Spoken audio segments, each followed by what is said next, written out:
तू तो केवाना के बोल पर गवल हगाना तोहरा दीदिया के चोदिया बस हिराना।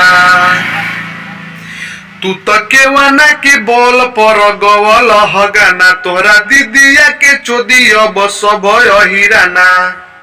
कि छेद छेद हो जाई ओकर छाती मेरे छेद छेद हो जाई ओकर छाती मेरे। जब जाई अहिर के लंड राती मेरे दर्द हो जाई पंकज के दीदी के छाती मेरे। तो आप लोग को मालूम होगा जो खेसारी के बेटी के ऊपर विवाद चल रहा है जो पंकज सिंह ने गाया है उसके ऊपर हम भी थोड़ा सा गा दिए हैं। तो आप लोग टेंशन मत लीजिएगा, थोड़ा ये वीडियो के शेयर सब्सक्राइब थोड़ा हमारा चैनल को शेयर सब्सक्राइब जरूर करिएगा और इसको आगे बढ़ाइएगा प्लीज कि ये वीडियो हमारा उसके पास पहुंचे, वो दोगला के पास, साला पंकज। जिला में फेमस भइल